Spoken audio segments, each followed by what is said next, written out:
Vale, pues empezamos con este reto, ¿no? De esta charla de enfermedades endocrinas en poco menos, poco más, sí, poco menos de una hora. Con lo cual ya os podéis imaginar que la intención no es profundizar en cada una de ellas, porque no da tiempo material si es que queremos que el mensaje llegue, sino que vamos a hacer una foto de qué sabemos hasta ahora de las enfermedades endocrinas en caballos, porque como bien decía Díaz, es un área bastante confusa para todos, incluso para los que hacemos medicina interna es una área confusa si es que no te dedicas específicamente a este tipo de patologías. Y bueno, por suerte en los últimos años vamos adquiriendo más información y eso es lo que voy a compartir con vosotros. De hecho, desde hace unos años pues tenemos la suerte de que un grupo de expertos en la materia se han organizado en un grupo de endocrinología equina que tienen su propia página web que veis en la diapositiva, en la pantalla, y que periódicamente desde hace unos años y cada 2 años nos sacan un booklet, ¿no? Un librito informativo de cada una de las enfermedades o entidades patológicas que tienen que ver con el endocrino y que tiene un sentido hablar en caballos, ¿no? Empezaron con la enfermedad de la disfunción de la pituitaria o Cushing, luego el síndrome metabólico y desde hace muy poquito, pasado 2023, ya introdujeron también este tipo de información para enfermedad tiroidea. Entonces, es muy interesante, es un recurso gratuito online, o sea que desde ya os recomiendo que cuando tengáis un caso sospechoso, vayáis directamente, más allá del resumen que yo os puedo hacer en esta charla y que os puede ser útil, también os puede ayudar este tipo de información. ¿Por qué? Porque cada 2 años la actualizan. Ya veréis que este tipo de materias están en continuo aprendizaje, ¿no? Y vamos formándonos año a año. Entonces, antes de entrar en materia, más en materia, voy a soltaros aquí unas frases, a ver si os resuena, que son frases que quizás chocan o nos reflejan algunos mal conocimientos, ¿no? O algunas leyendas urbanas o incluso informaciones que durante los años hemos visto que eran inciertas, ¿no? Por ejemplo, el hiper o hipotiroidismo natural en adultos prácticamente no existe, con lo cual ya veréis que lo que voy a hablar de tiroides hoy va a ser más bien poco, ¿vale? Los casos de síndrome metabólico no tienen hipotiroidismo, a pesar de que algunos de ellos, como veremos, los tratamos con levotiroxina, que es sustitutivo de la T4, no son enfermos tiroideos, esto lo veremos. El síndrome metabólico no es sinónimo de desregulación o resistencia a la insulina. Veremos que necesita de otras cosas que estén sucediendo a la vez, más allá de una desregulación de la insulina. Que un caballo esté obeso no significa que tenga síndrome metabólico. Eso también tendremos que irlo desgranando, ¿vale? A pesar de que usamos aún muchísimo el término Cushing para referirnos a aquellos animales que tienen una disfunción de la pituitaria, incrementos de la ACTH, entre otros péptidos, es verdad que tenemos que intentar sustituirlo por un nombre más científico, que es la disfunción de la pars intermedia de la glándula pituitaria, que es más rollo, más largo. Pero es verdad que tenemos que tender a utilizar más esta terminología que confunde menos o que nos hace ver que es claramente distinta esta enfermedad a la de otros animales como perros y también seres humanos. Y finalmente, otra frase que es importante es que la disfunción de la pituitaria o Cushing no causa laminitis, a pesar de que muchos de estos pacientes la van a tener. Vamos a ver si consigo explicaros todo esto con más detalle. ¿No? ¿Qué pasa? Bien. Entonces, todas estas enfermedades de algún modo o problemas están algo relacionadas, porque si recordamos un poquito de fisiología, el hipotálamo, esa parte importante del cerebro junto con la glándula pituitaria o hipófisis que está justo debajo, es una glándula muy pequeñita, tienen muchísimo que ver con el control de glándula tiroides, glándula adrenal y de forma secundaria o si de algún modo menos directo, también tienen que ver con algunas alteraciones de lo que es la insulina, regulación de glucosa, etcétera, etcétera. Entonces, en realidad vamos a estar hablando de este tipo de problemas, ¿no? Alguna alteración en el eje hipotálamo, pituitaria, glándula adrenal, hipotálamo, pituitaria, glándula tiroides o de una forma más periférica pero también relacionada, problemas de regulación de la insulina en algunos de los pacientes que tengan quizás algún otro problema endocrino. Aquí hay una serie de interacciones tan difíciles ahora mismo de explicar una por una que voy a daros una visión más general. Si seguimos hablando de interrelaciones, aquí este diagrama de Venn que aparece en uno de los booklets, ¿no?, de este grupo endocrino, concretamente en el booklet del síndrome metabólico, nos ayuda un poco a entender lo que os estoy explicando. Por un lado, podríamos tener esos pacientes que tienen desregulación de la insulina. Por otro lado, tenemos pacientes que son obesos. Por otro lado, tenemos pacientes con enfermedad endocrina de la pituitaria, disfunción de la pituitaria, lo que llamábamos Cushing. Y luego puede haber ese grupo de animales, esto no es proporcional, es solo ilustrativo, que puedan tener concomitantemente dos problemas. Es decir, podemos tener un caballo con esta disfunción de la pituitaria, con desregulación de la insulina con obesidad o una mezcla de los tres. Entonces, aquellos que son combinaciones de varios factores de riesgo son aquellos en los que el riesgo de la aminitis, que al final no nos engañemos, es una de las preocupaciones más importantes para tutores y para veterinarios, ¿no?, en estos animales con problemas endocrinos, pues aquellos que tengan más factores de riesgo son aquellos que van a estar, precisamente, valga la redundancia, a riesgo de sufrir la aminitis. Entonces, si ya entramos una por una en las enfermedades que tenemos listadas, tiroides, como os digo, lo vamos a acabar rápido.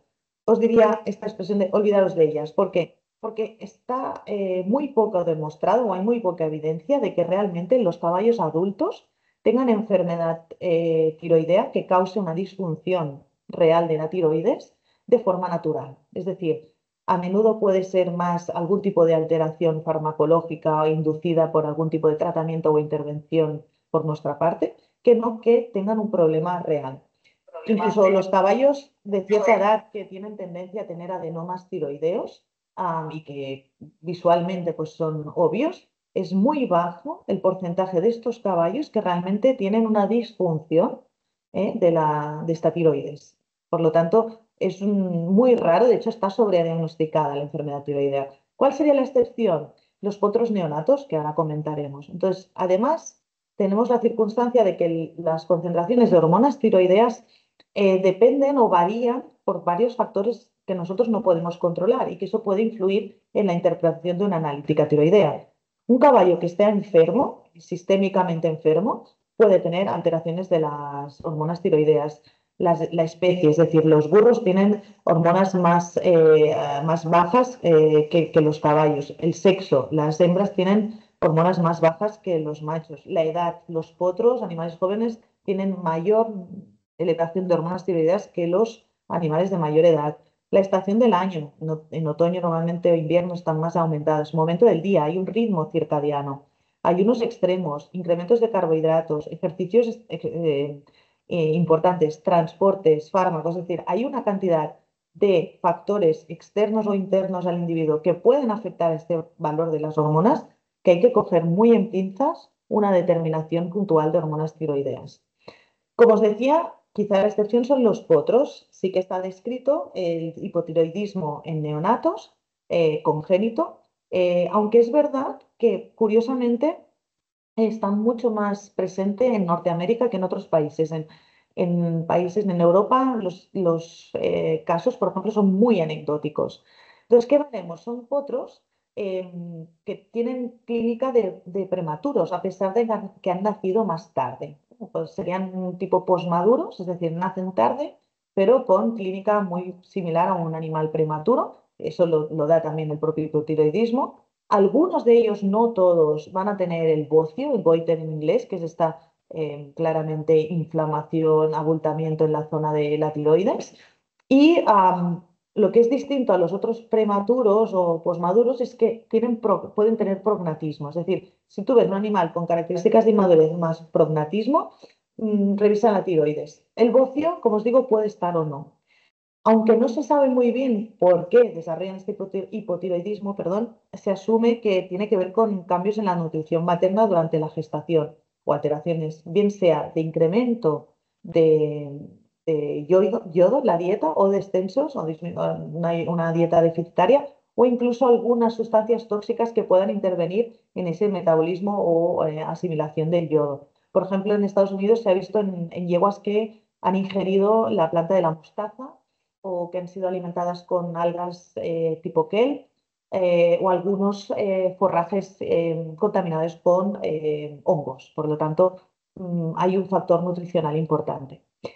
Debemos recordar que los potros sanos tienen las hormonas tiroideas de forma natural elevadas, incluso hasta 10 veces el valor que van a tener en la vida adulta. Por lo tanto, si yo tengo un potro neonato, perinatal, ¿sí?, en época neonatal, con hormonas ligeramente incrementadas o normales, según el rango de normalidad de los adultos, aquí esto es una alteración.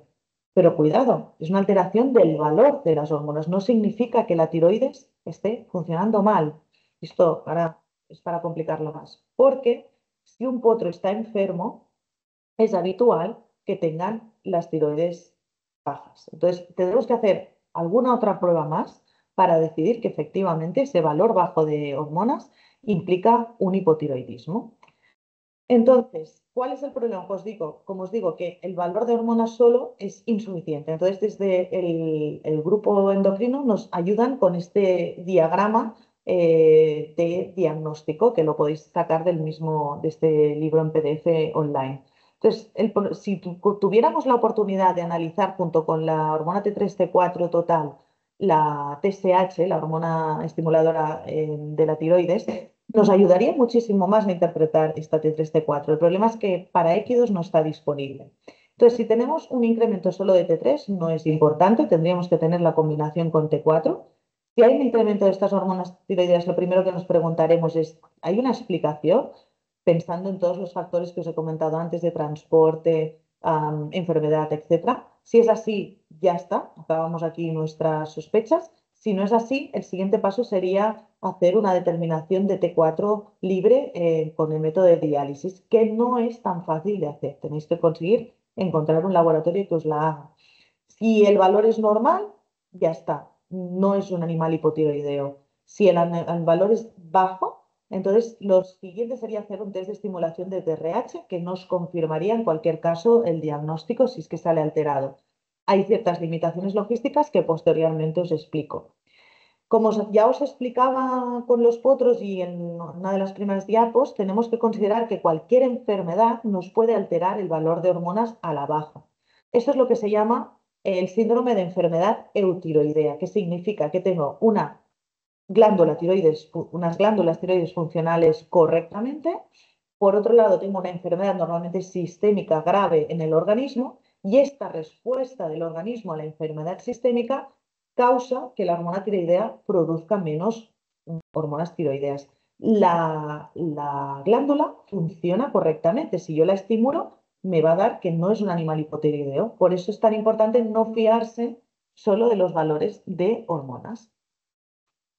Por tanto, tiroides aparcado ya. Entonces, si seguimos, abrimos otro tema que durante estos años ha cambiado bastante, que es la desregulación de la insulina. Muchas veces hablamos de resistencia a la insulina, pero ya desde el 2021 se ha hecho como una definición mucho más clara y precisa de este tipo de problemas con la insulina. Entonces, el término de regulación de la insulina nos habla genéricamente de cualquier alteración, en el control de esta liberación y función de la insulina. Y lo definimos o simplificamos en tres grandes problemas. Uno sería la hiperinsulinemia postpandreal, es decir, aquel animal que después de la ingesta de alimento tiene un pico de insulina exagerado, ¿vale? Pero solo sucederá en estos puntos postpandriales, luego tendrá valores de insulina normal.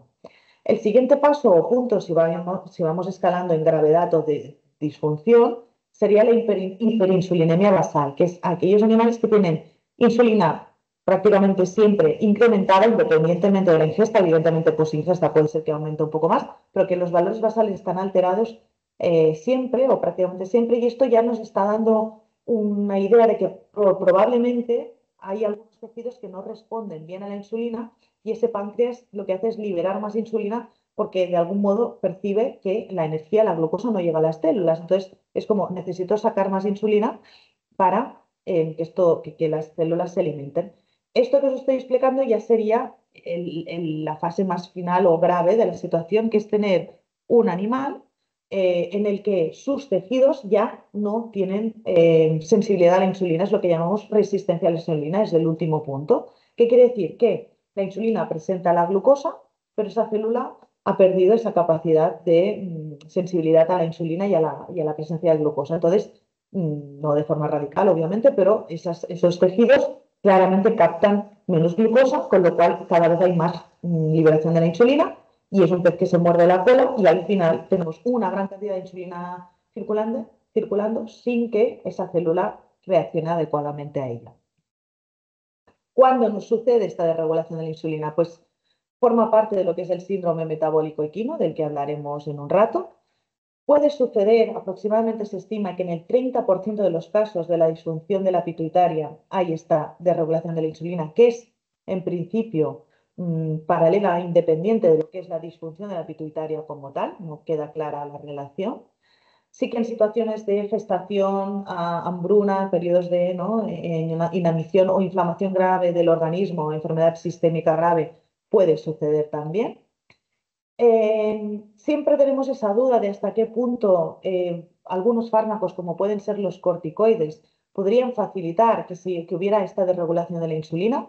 En caballos aún no se ha podido demostrar, pero en humana hay alguna bibliografía reciente en el que sí que claramente se demuestra que la administración de glucocorticoides exógenos afecta claramente a este funcionamiento de este mecanismo de control de la insulina. Y luego, pues según la estación y según la estación y en qué zona geográfica y climatológica estemos y la raza del caballo, puede haber fluctuaciones de esta insulina estacionales que no deja de ser un sistema del organismo para aprovechar al máximo la energía en periodos de escasez. Sí. ¿Cómo podemos diagnosticarla? Hay varios test y se han utilizado muchísimos test. Hoy en día se recomiendan dos, que son test dinámicos. Uno es el test de azúcar oral. Básicamente se utiliza un jarabe de maíz que es de Estados Unidos, pero a día de hoy se puede comprar. Nosotros lo hemos comprado por internet y de forma relativamente fácil. Y básicamente es tener al animal entre 3 y 6 horas de ayuno, no más de 6 horas, porque si no podríamos afectar el resultado, y administrarle una dosis de 0,45 mililitros kilo. Están descritos la interpretación con las dos dosis, la de 0,15 y 0,45. La de 0,45 da mejores resultados en la interpretación. Y tomaríamos una muestra de sangre para determinar insulina y glucosa a los 60 y los 90 minutos. Se puede hacer con los dos tiempos o solo con uno. Yo recomiendo hacer los dos.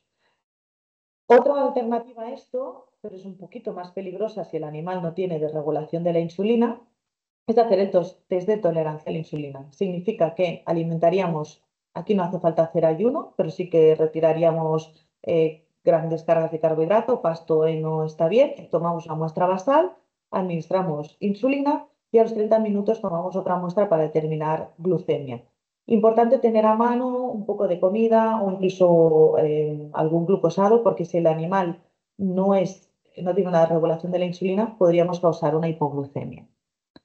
No suele pasar. Entonces, aquí veis otra vez una captura del booklet del grupo de endocrino y vemos la interpretación. Aquí es importante, siempre que analicemos insulina, es muy importante que el laboratorio nos diga con qué método lo ha determinado, si con el Inmuolite 2000 o con una RIA, porque tampoco es exagerado, pero la interpretación de los valores cambia, los puntos de corte cambian.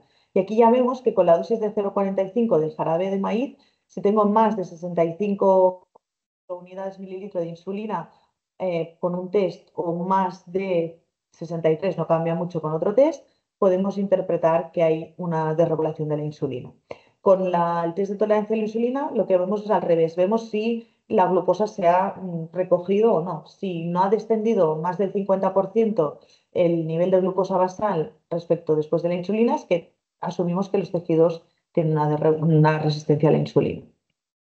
Cuando no podemos hacer estos test dinámicos, muchas veces hacemos una insulina basal y punto. Es muy fácil, o sea, realmente invita a hacerla, pero debemos saber que es menos sensible, es decir, que nos salga normal no significa que el animal no tenga una desregulación de la insulina. ¿Por qué? Porque este test lo que nos va a detectar son los que tienen la insulina basal siempre elevada. cuando tenemos insulinas postprandiales o otro tipo de alteraciones, perdón, incrementos solo postprandiales o otro tipo de alteraciones, podría salir negativo, es decir, normal, y que el animal tenga una desregulación, ¿vale? Entonces es un buen valor para hacer un screening rápido, si hay restricciones económicas o de tiempo, para hacer un seguimiento de un caso ya conocido, es una buena idea. De nuevo, tenemos que recordar al laboratorio o pedir al laboratorio qué técnica utiliza para el análisis. Y aquí tenéis los puntos de corte, que como os digo, podéis consultarlos por internet en cualquier momento, ¿vale? Aquí sí que tendríamos que retirar también los carbohidratos y ya está. Aseguraros con cada laboratorio exactamente cómo quieren que recojáis la muestra, porque cada laboratorio es un mundo con este tema. Al final, esto de regulación de la insulina, aparte de que sí que es verdad que tiene otras consecuencias sistémicas, pero sobre todo desde un punto de vista de veterinario, de campo y para el cliente, lo que tiene mucha relevancia es el efecto que tiene sobre el riesgo de laminitis. Y sí que podemos afirmar que la hiperinsulinemia causa laminitis, porque se han hecho estudios en los que se ha generado hiperinsulinemia y se ha causado la laminitis. Por lo tanto, ya cuando tú puedes reproducir, ¿no?, una situación de patología es que entiendes la enfermedad y que efectivamente hay una relación causa-efecto. Esta laminitis por desregulación de la insulina es algo distinta en fisiopatología a la laminitis que podamos tener pues, por un efecto mecánico, pues una contralateral de una fractura o en una situación de disbiosis bacteriana y endotoxemia. Sí que habrá interconexiones porque al final todo afecta a la función y a la estructura de las láminas, pero en el caso de la desregulación de la insulina es más una alteración en esta, hay como estiramientos, ¿no? Y alteraciones en lo que es la estructura de las láminas, literalmente se despegan, se estiran y por eso muchas veces en estos animales vemos estos anillos divergentes que nos hablan de que aquí ha habido cambios en la estructura y en la elasticidad y que este animal seguramente ha sufrido diversos episodios de laminitis. Son laminitis que a veces pueden pasar desapercibidas. Caballos que están retirados, tienen un episodio a veces incluso subclínico o muy leve, que no nos damos cuenta y luego con el tiempo pues iremos viendo estas marcas que dejan un poco el registro, ¿no? Y también se está estudiando, aunque no hay conclusiones finales, hasta qué punto ciertos fenotipos de caballos con obesidad o tejido adiposo en regiones anómalas podrían liberar ciertos mediadores proinflamatorios que facilitarán de algún modo esta laminitis. Todo esto a día de hoy, a pesar de haberse estudiado mucho, no se conoce bien. Para estos animales que desarrollen la laminitis, pues tenemos que plantearnos medidas ortopédicas, analgesia, que esto cada uno pues, gestiona cada caso según las necesidades. Normalmente se recomienda analgesia multimodal, pero esto escapa del objetivo de esta charla. Y luego lo que es más novedoso es que cada vez se están aplicando más agentes antihiperglicémicos, que son los equivalentes a los que se usan para diabetes en humana o en pequeños animales. Metformina se ha trabajado bastante, es un fármaco que lo que hace es reducir la absorción de glucosa intestinal, también aumenta el consumo de glucosa intestinal y por otro lado afecta lo que es el metabolismo de la gluconeogénesis hepática. Entonces, con todos estos mecanismos ayuda a bajar glucemias y bajar insulinas. Lo más novedoso son lo que se llaman los inhibidores SGLT2, que son aquellos fármacos que lo que hacen es inhibir la reabsorción de glucosa en el riñón. Estos hay muchísimos, están muy de moda. En humana han abierto un campo de terapéutica y en veterinaria también. Y actualmente en humana lo que se recomienda es la combinación muchas veces de los dos tipos de fármacos. En caballos hay estudios, pero no hay un fármaco registrado. Sí que tenemos uno en gatos. El problema es que la dosificación sería bastante compleja por peso del individuo. Si pasamos al siguiente, es decir, hemos hablado de regulación de la insulina y ahora nos vamos un punto más allá. Aquellos caballos con síndrome metabólico equino no tienen una enfermedad como tal, sino que tienen un conjunto de circunstancias, al ser un síndrome se entiende así, que hacen que tengan más predisposición a sufrir laminitis. Entonces, estos animales, ¿qué van a tener? Pues van a ser caballos con tendencia a la obesidad o generalizada o bien en regiones concretas. Por ejemplo, se ha hablado durante muchos años del Cresty Neck Score, que son estos animales que en puras razas españoles se ve a menudo, que tienen estos cuellos gordotes, grasos, y hay una relación, puede haber una relación entre la circunferencia del cuello y algunas otras determinaciones de diámetros y demás, con el riesgo de que tengan este síndrome metabólico equino. Como digo, alteraciones en lo que es la grasa, desregulaciones de la insulina y, por lo tanto, predisposición a la laminitis. Aunque aún estamos trabajando en el conocimiento de esta situación, ¿no? De estos tipos de síndrome y demás, cada vez más se intuye y alguna evidencia hay de que puede haber una predisposición genética, porque hay caballos expuestos ambientalmente a la misma dieta o están con la misma condición corporal y unos desarrollan síndrome metabólico y otros no. Y algunas veces algunos de estos caballos pueden tener o no alteraciones como hipertrigliceremias, alteraciones de otros mediadores de lo que es adipocitoquinas, incretina y demás que tienen que ver con la regulación de triglicéridos, insulina y demás, que escapa de lo que quiero explicaros hoy. Algunos ponis propensos a tener laminitis se han documentado como hipertensos, que esto sería un punto en común con el síndrome metabólico de humana. Y pueden haber alteraciones del ciclo reproductivo y algunos de ellos tienen marcadores inflamatorios aumentados porque se cree que este síndrome metabólico equino tiene que ver con un estado de proinflamación. Pero todo esto aún estamos conociéndolo. Entonces, ¿cómo diagnostico yo un caballo con síndrome metabólico? ¿Cómo decido que lo tiene? Pues con examen físico y signos compatibles, evidencia de la laminitis presente o pasada, adiposidad y esta confirmación de la desregulación de la insulina. Yo puedo tener un caballo obeso que no tenga un síndrome metabólico. Puedo tener un caballo con laminitis o que haya tenido laminitis que no sea un síndrome metabólico. Y puedo tener un caballo con desregulación de la insulina que no sea un síndrome metabólico. Creo que lo he dejado claro que necesitamos estas tres cosas a la vez para decidir que es un síndrome metabólico. Entonces, para diagnosticarlo, hay como dos opciones. La primera, más directa, sería aquel caso sospechoso o aquel caso que ya tengo diagnosticado y que quiero introducirlo al pasto y necesito saber cómo está su estado endocrino. Le haríamos los test dinámicos, ¿vale? El que suele dar mejor resultado es el test de azúcar oral, pero también podemos hacer, como os decía, el test de tolerancia a la insulina. Si no quiero hacer directamente este test por motivos X, puedo hacer lo que se llama abordaje en dos pasos. Es decir, primero hago mi insulina basal, sale positiva, perfecto, ya tengo el diagnóstico, ya tengo el seguimiento. ¿Es dudosa? Tendré que hacer el test de azúcar oral para llegar al diagnóstico, ¿vale? O sea que quizá acabamos llegando al mismo punto. Una vez tengo el diagnóstico, debo saber cómo tratar a estos pacientes. Diferenciamos tres tipos de paciente con síndrome metabólico. Aquellos que claramente están obesos, aquellos que quizás lo han estado y ahora ya los tenemos en una buena condición corporal, o quizás tienen buena condición corporal, pero sin embargo tienen adiposidad en zonas extrañas y han salido el resto de, ¿no? Tiene regulación de insulina y tiene laminitis, por lo tanto también lo contemplamos. O caballos que combinan o tienen a la vez síndrome metabólico y disfunción de la pituitaria. En todos ellos, ahora me centraré en la parte de manejo que no es de la laminitis, pero obviamente debemos contemplarlo, que es lo mismo que os he explicado en la desregulación de la insulina. Caso obeso, pues vamos a tenerlo que poner a dieta. El objetivo es que pierda su peso cada semana. ¿Vale? Entonces, para conseguirlo tenemos que restringir la cantidad, bueno, obviamente nada de carbohidratos, ni en forma de pienso, ni en forma de pasto, ni en forma de según qué forrajes, cuidado.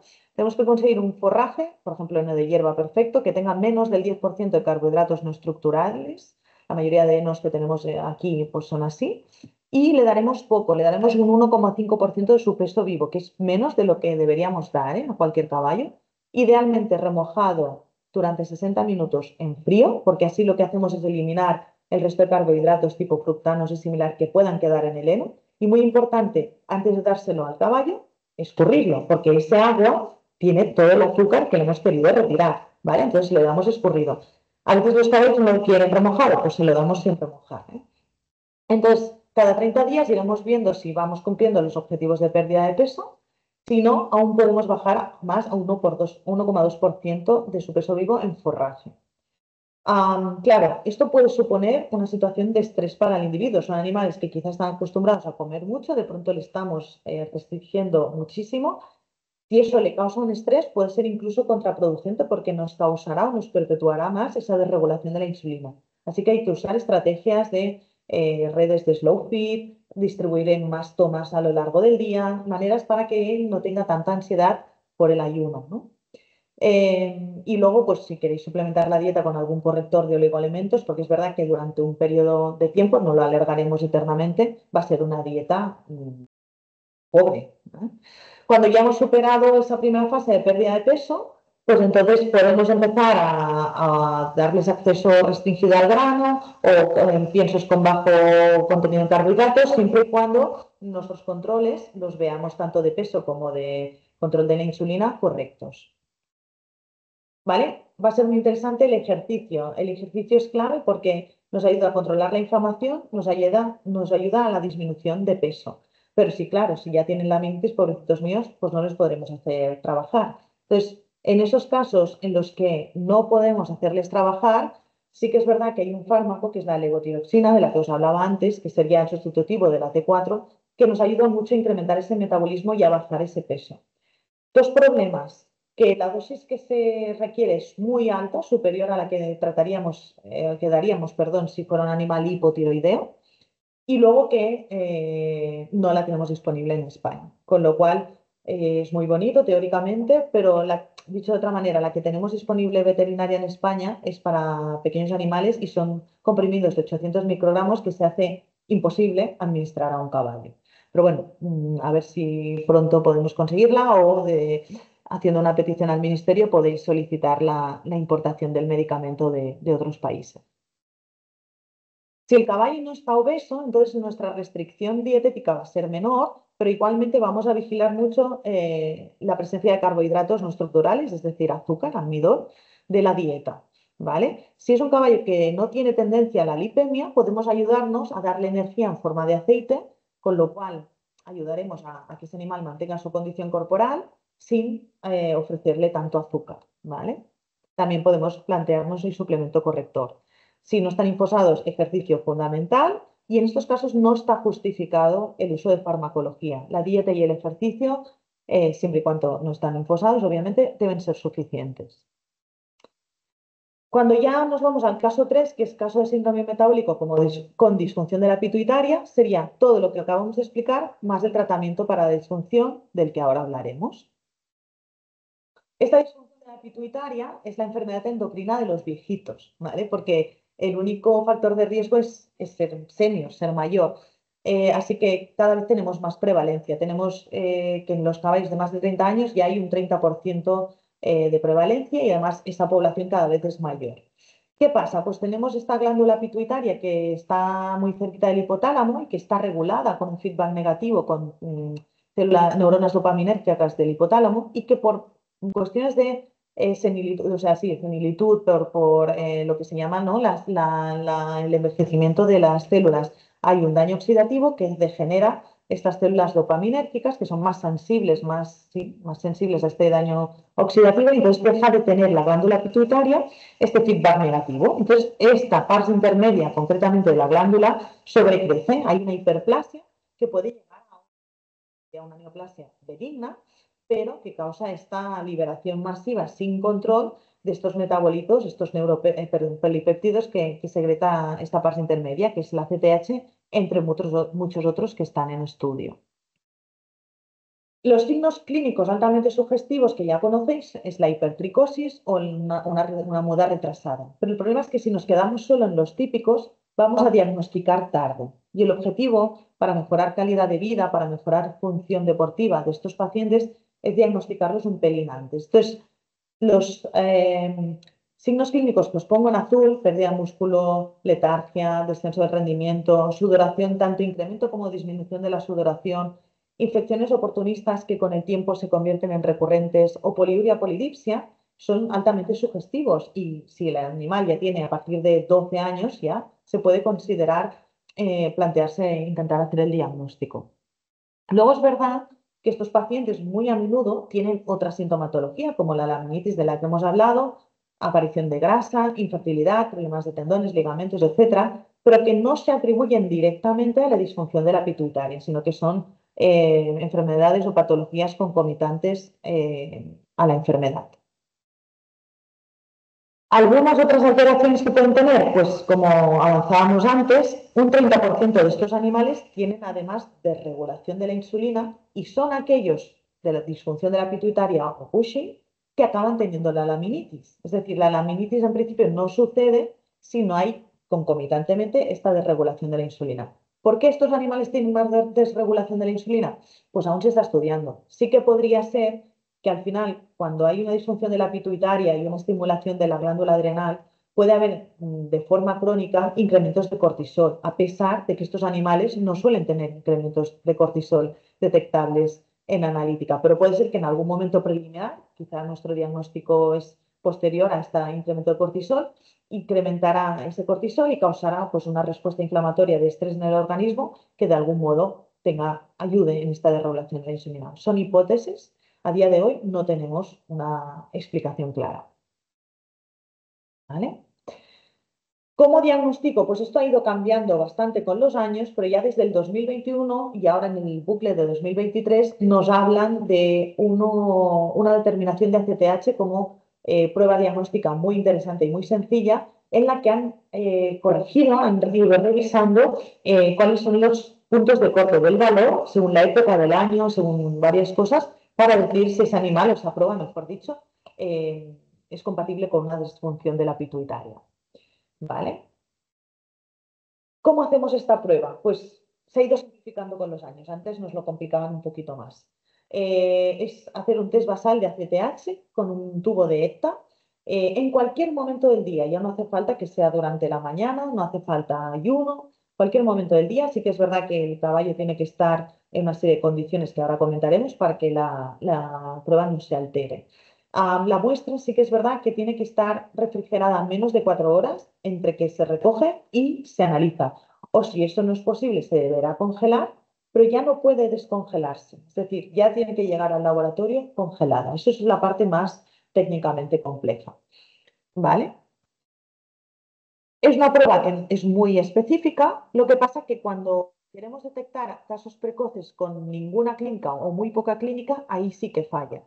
Además, como os decía, el animal tiene que estar en unas condiciones de estado de salud, más allá de su enfermedad pituitaria, obviamente, correctas, sin estresores. Por ejemplo, hay varios estudios que demuestran que anestesia general, ejercicio intenso, dolor intenso o algunos transportes pueden afectar al valor de ACTH. Entonces hay que decidir muy bien en qué momento hago este análisis.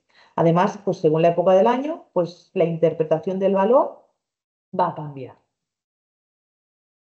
Otra prueba que cada vez gana más peso respecto a la ACTH basal es el test de estimulación de TRH. ¿Os recordáis al principio de la charla? Os he dicho que para diagnosticar hipotiroidismo la forma ideal sería hacer un test de estimulación de TRH. Bueno, pues como todo tiene que ver con el hipotálamo, la hipófisis y demás, resulta que si yo hago un test de estimulación de TRH a un caballo con disfunción de la pituitaria, también me sirve para diagnosticar esta disfunción de la pituitaria. ¿Vale? ¿Qué problema tenemos? Pues que no es fácil conseguir la TRH en Europa y es caro. Es un test que ahora no recuerdo, creo que la hormona como tal ya vale 150 euros aproximadamente y luego pues toda la inversión que hacéis de tiempo y de análisis. Pero sí que es mucho más sensible que la TRH en aquellos animales que tienen poca sintomatología. ¿Vale? Así que, por ejemplo, acabáis que aún están en fase de deporte, que han tenido clínica muy preliminar, que la CTH os sale dudosa o negativa, pero queréis estar seguros, sería el test a hacer. Entonces, básicamente, aquí sí que se tiene que hacer una restricción de pienso o de cualquier fuente de azúcar, de glucosa, durante 12 horas. Inyectamos 0,5 en caballos pequeñitos o ponis o 1 miligramo en caballos de unos 500 kilos intravenoso y tomamos muestras. Aquí es muy importante la precisión en el momento de la muestra. Tiene que ser a los 10, o sea, una muestra basal, perdón, y luego a los 10 y también se recomienda a los 30 minutos. Hay un estudio de 2023 que dice que si te pasas un minuto, es decir, lo haces en el minuto 11, puede ser que ya hayas perdido este pico de incremento de la ACTH, que es lo que vamos a determinar. ¿Por qué no hacemos entonces la determinación antes de los 10 minutos, donde hay este pico bastante importante? Pues porque este pico entre caballos fluctúa mucho. Entonces, es muy difícil decir que tienes que tomarlo a los 2 o a los 3 o a los 6 minutos. Se ha establecido que 10 y 30, si se hace bien, es el momento idóneo. Aquí tenéis una tabla extraída de estos bucles en los que os da la interpretación de estas pruebas. Fijaros que la estación del año, esto está pensado para hemisferio norte. Obviamente, hemisferio sur tendríamos que invertirlo. Para hemisferio norte, pues según la época del año, vamos a tener unos puntos de corte distintos y tenemos la opción de que la enfermedad no esté presente, que la enfermedad claramente esté presente, y luego hay esta zona gris tan importante en la que caen muchos pacientes, en la que no podemos ni confirmar ni descartar que la enfermedad existe. Cuidado, que hay variaciones según individuos. Por ejemplo, los caballos pura raza árabe y burros tienen tendencia a CTHs elevadas, los ponis Welsh y Shetland tienen tendencia a elevadas en otoño. Entonces, todo esto pues siempre pensando en cada paciente. Si yo tengo una prueba en gris, pero clínica muy compatible, es lícito, es correcto tratar, ¿vale? Es un poco lo que os planteaba en este resumen. En todos los casos, tanto si son equidos con signos evidentes o equidos con signos dudosos o preliminares, aparte de perdón, intentar diagnosticar la disfunción de la pituitaria, tengo que evaluar insulina, porque, como hemos dicho, el 30% de estos casos van a tener desregulación. Si ya encima ya empiezan con clínica de laminitis, sí o sí tengo que buscar esta desregulación, porque solo el diagnóstico de disfunción de la pituitaria no me lo justifica. Si tengo casos en los que el diagnóstico, como hemos visto en los valores de la tabla, quedan en esta zona gris equívoca, debo reevaluar entre esos 6 meses o si el caso tiene sintomatología suficiente, como os decía, es lícito empezar con el tratamiento, ¿vale? ¿Y cuál es el tratamiento? Pues a día de hoy lo que se recomienda es la pergolida. Hasta hace muy poquito, no la teníamos disponible en España y teníamos que hacer esa petición de importación desde un país tercero. A día de hoy ya está, esto es una búsqueda de antes de ayer, ya está en el CIMAVET y ya está comercializada en España con el nombre Pergoquin. Entonces, tenemos que empezar con una dosis recomendada de 2 microgramos kilo para un caballo estándar de 500 kilos es 1 miligramo, es una pastillita, disculpad, y podemos ir subiendo progresivamente si no mejora la clínica. Algunos casos presentan anorexia, con lo cual tendríamos que hacer una bajada en esta dosificación e ir subiendo progresivamente cada 2 semanas. Están descritos casos que no responden suficientemente y se han llegado a subir dosis hasta 10 microgramos kilo, que es muy extraño, o se combina con uno de los tratamientos antiguos, que es la ciproetadina. En todo caso, cualquier incremento o disminución, perdón, cualquier incremento en la dosis debe ser progresivo. Por favor, no paséis de un 2 a un 6 o a un 10 de la noche a la mañana. Como os digo, puede haber efectos adversos, como son la anorexia que ya he comentado, cólicos, sudoración, diarrea, incluso casos de clínica neurológica, pero son muy poco frecuentes y simplemente retirando la pergolida, pensad que en 48 horas prácticamente desaparece casi toda del organismo. Entonces, una vez establecido el tratamiento, a los 1 o 3 meses haremos un control para decidir si dejamos esa dosis o necesitamos modificarla, pero sí que tenemos que entender que es un tratamiento de por vida, ¿vale? Cada 6-12 meses le haremos un seguimiento de esta medicación, pero también del estado de salud, porque son animales que pueden tener infecciones recurrentes, está la aminitis, o sea, vamos a buscar el bienestar de este paciente en todo su conjunto. Cuidado si son animales que aún están en deporte activo o fuerte, porque es una sustancia controlada por FEI. Hay algún estudio que dice que se mantiene, aunque os digo que en 48 horas casi toda desaparece, en algunos animales se mantiene más tiempo. Si no recuerdo mal, ahora no me he traído el apunte, creo que eran 6 días, con lo cual cuidadito, o quizá más, deberíais revisarlo si tenéis algún paciente que tenga que competir. Y no va a tener efecto, no va a mejorar la situación de la aminitis de regulación de la insulina, que eso se va a tener que tratar como una desregulación de la insulina como tal. Aparte de todo esto, pues es lo que os he dicho, manejo del animal, suelen ser animales de 15 años para adelante, con lo cual ya medidas geriátricas, medidas de revisión odontológica, bueno, un bienestar general al final, ¿no? Control de las infecciones recurrentes que si responden a este tratamiento van a ir desapareciendo. Y ahora ya para finalizar, os presento un caso muy rápido. Es una yegua de 22 años que tenía hirsutismo, que una ONG pues, se la queda para hacer terapia con niños porque era muy tranquila, pero claro, pasamos de una yegua tranquila a una yegua que prácticamente no reacciona a nada. Aquí está un niñito estimulándola con la cuerda, si os fijáis tiene un aro aquí entre las patas y la pobrecita mía, pues es ser buena y otra estar letárgica como interpretamos que estaba ella. Entonces, es verdad que algunos, quizá este caso es un poco exagerado, pero es verdad que algunos de estos animales tienen alteraciones del estado mental, que no se conoce muy bien si es un efecto directo de los polipéptidos que se liberan de forma exagerada más allá del ACTH, o que no olvidemos que esta hiperplasia puede acabar en un adenoma y al final es una masa dentro del cráneo, del sistema nervioso intracraneal, con lo cual podría estar afectando, ¿no? Aumentando presiones, comprimiendo regiones que tengan que ver con el comportamiento del individuo. Esta yegüita tenía unos niveles altísimos de ACTH, pero más allá de eso, con el tratamiento con pergolida a dosis ya fueron incrementando de 2 a 4. Fijaros qué cambio en pocos meses. No me extiendo porque vamos justos de tiempo y solo era para que comentaros este tema del estado mental. ¿Vale? Y ya, frases finales para que os lleváis a casa. Los problemas endocrinos están en continua revisión. Por suerte tenemos este grupo de endocrino que nos facilita muchísimo la vida y que hace estos booklets tan rápidos, no entran en fisiopatología compleja, os van directos diagnóstico y tratamiento, que es magnífico. Podemos tener alteraciones endocrinas temporales asociadas a enfermedades sistémicas y no significa que ese animal esté enfermo. El claro ejemplo es hormonas tiroideas o a veces incluso alguna desregulación de la insulina que es transitoria por la situación de enfermedad.